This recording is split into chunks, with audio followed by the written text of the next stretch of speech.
All right, so come on in, take a sip, and let's wind down. It's been a long day. Yesterday was a long evening. Today was early morning. It was a lot of time on the road driving to Stuttgart. Mostly foggy, but very dark this morning, very dark this evening coming home. But on the whole, it was nice. I got there, and every one of the medical units had actually converged upon the chapel in the local area there on the installation. And I walked in to where I was going to be giving my presentation.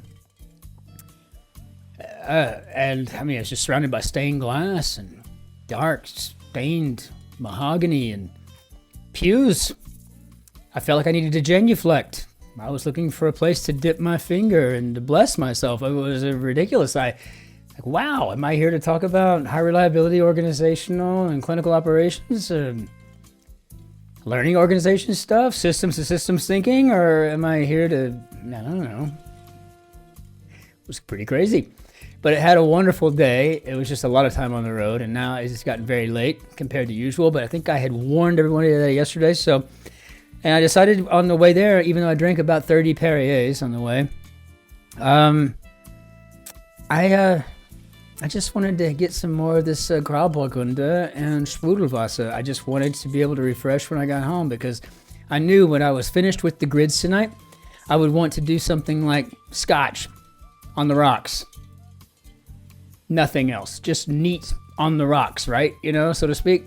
I mean, which is not correct, because it'd be on the rocks, but not mixed on the rocks. Or rocks neat, like we sometimes say in the States. So, a little bit of Solver's courage.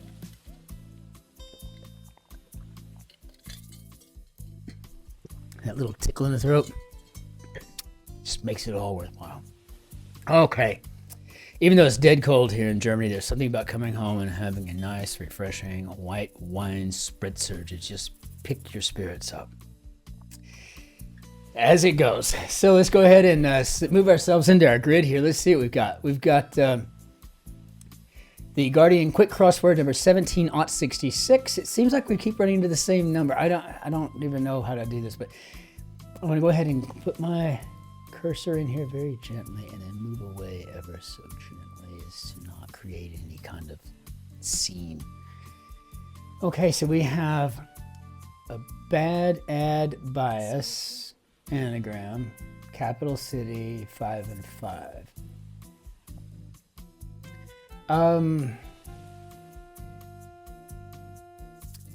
A bad ad bias. I don't know. I'm thinking this is probably Addis Ababa, just from the anagram alone, and it is the capital of Ethiopia. So let's see if it works for us. Ready to fight like certain bandits. Is that I think it may be armed. Is that an M? Nitrogen and hydrogen compounds. 7, maybe ammonia. I'm going to go with armed because that feels pretty good. Armed. Depression. Lexicographer Susie. And I think that's Susie Dent. In a funk. In a funk? Kind of rum or sugar from Guyana. Happening either 2 or 8 times every 28 days.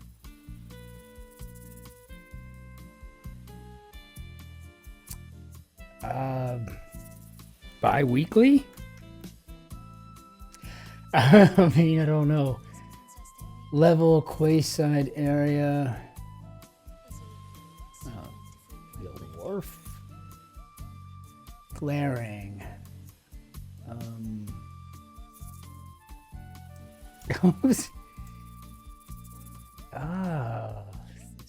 Demerara.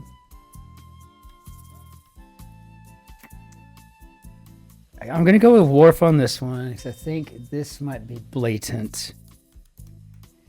This is not going to be one of those that I'm going to feel comfortable with the whole way through it all, am I? effective heavy rain, 5 and 5. We get these all the time in the States. I don't know if you do in the UK. It rains all the time there, which is, I think, nice, unless you're like me and you wear glasses. But that's why I have a Burberry umbrella. Get to keep myself stylishly dry in the face. Let's see. Splodge. I can't be 100% certain, but I know what a splodge is, but I'm assuming it means to blotch something. We'll go with that. Yeah, I think this is Demerara, but now I have to ask myself the question, do you remember how to spell it? Okay, so do we have anything on this at all? In a funk.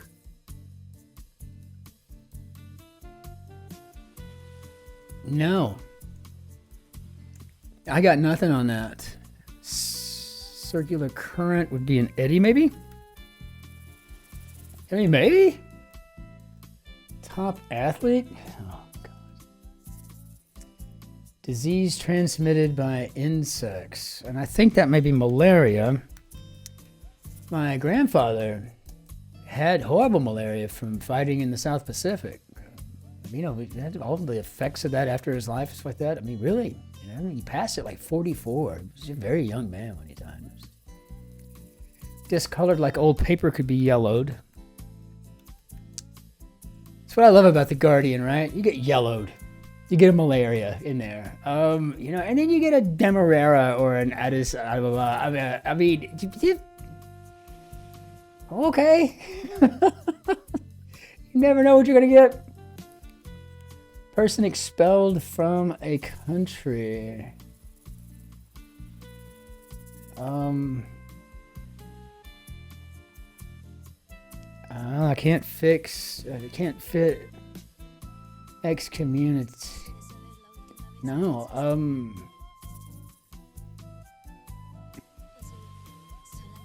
gonna have to see if I got anything else to go with here because I don't even know. Heron. I guess it could be an egret. Maybe. I can see where I'm probably looking at a YANKSLAP on a couple of these so far. I don't know what a top athlete is, and I certainly am not sure I understand what in a funk is up there. Well, hell, I've still got number 6 down to go to, so tin food. Let's see what I can do with 6 down. I'm trying to do something at least in some kind of order. Modernist author 5. I mean, you just kind of tell here. It's looking for James Joyce. So what is this? Top athlete. And this looks like it may be a deportee. Deportee. I still am getting used to what we have to do to make this work, so. It doesn't work too well for me. Paint crudely. At a brisk tempo at 7. I'm going with Allegro on this one. Painter known for pictures of dancers, and I guess my wife bought a t-shirt. 20 or 30 years ago. And it was that joke. I mean, I think she bought it when the Barnes exhibit came through or something. I can't remember where she got it, but it was like, I did not have the money to buy Degas to make the Van Gogh. And I still love that idea. I'd never seen it before she bought that shirt. Then it kind of turned out to be somewhat of a common trope, but I'd never heard it before. And I still think that's the most clever thing ever, right? But my wife has this wonderful way of buying the coolest t-shirts. She just got cool stuff. So an idol, yeah, revered figure. Okay, and then supplication.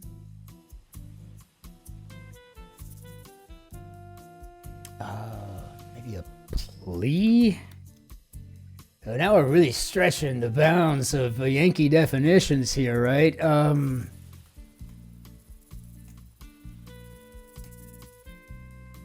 I guess this tinned food looks like it could be baked beans. And So maybe paint crudely could be to be daub.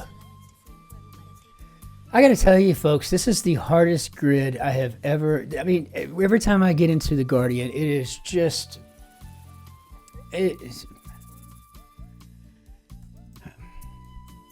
man, you know, just roll the dice, right? You know, just see. So is a top athlete a jumper? Because I've learned when I'm speaking to my friends from the UK that if I'm wearing, like you say, one of my crew or V-neck sweaters, you know, just say, what are you wearing today, mate? I'll be like, oh, I'm wearing my red jumper, right? That's what I say to them. But if I said that to a Yank, they'd be like, a onesie? You know, like it doesn't always translate. But a jumper is also a top athlete. I'm just gonna go ahead and make a note of that because whether I got that right or not, I do need to find out what all of the definitions for a jumper are. And as I always say, I don't mind that I could fail at trying to solve a grid, but I want to learn from it if I can. And on this in a funk thing, I think this is gonna be my downfall. I feel pretty confident in most of this, but I don't feel confident at all in anything in this in a funk. And I think it might be again a question of definitions, because in the States, if you're in a funk, you're depressed, you're down, you know, you're not yourself because, you know, you're worried or, you know, there's something else going on. There's an emotional disconnect somewhere in your life. There's something mental happening, right? So, and I can't think of anything that would fit in there that would work. And I mean, I could sit and stare at it all night long and maybe come up with something, but I'm not going to waste your time. And besides, how am I going to learn if I don't learn? So let's go ahead and take the YANKSLAP. My word. Let's check all, see how we did on my own. Do it again, make sure. Yeah, I think I did okay. If I missed something, please let me know in the comments. So for what I think I knew at the time, I guess I knew. So in a funk, let's go ahead and reveal it. Scared. In a funk is scared. No, if I said to someone back home, yeah, I'm in a funk, they'd be like, are you and Jerry okay? You know, what's going on? You know, I mean, you know, did you get an attorney? You know, or something like that. It wouldn't be, I mean, I guess if I came with somebody, oh my God, I'm in such a funk. You know, I mean, that's how I think you would have to say it if you were truly scared. Or am I saying it wrong? Is it scared or something? I mean, I don't know. I'll have to look this up. Scared equals funk. All right, so jumper and funk. I want to shout out to a couple of you, especially Neil and Krishna, for the whole Bognoragus, right? You know, so I mean, it turns out that it may be the case that one of the monarchs on their deathbed, King George, maybe the fifth or sixth, may have gone there for the restorative rejuvenation powers of the spa town, and they decided to throw a Regnus, and apparently he said something along the lines of, you know, Bugger, Bognor, or whatnot. And even if that's just hearsay or just urban myth or legends, it's still a pretty interesting legend, and I like it. But what it did when Neil shared that with me is it created a mnemonic device. A mnemonic device that is forever in my... I will never forget Bognor Regis for the rest of my life. And now I'm convinced that I need to go. I need to just go and check that place out next time I'm in Sussex. So with that said, let's just go ahead and get all this stuff out of here. And I just want to say thank you all for everything. The support has been unbelievable. I appreciate you all so much. My name is Christopher. I'm delighted that you're here to solve this grid with me and to watch me get yank slapped on occasion. It's an awful lot of fun. Until we see you tomorrow, ich wünsche Ihnen einen schönen Tag noch. Auf Wiedersehen, tschüss, servus, grüß Gott, ciao, Cin-Cin. Be good to yourselves, be great to your friends and your neighbors and your family, of course, right? But be especially nice to that person behind you in the queue. Be well out there. Take care.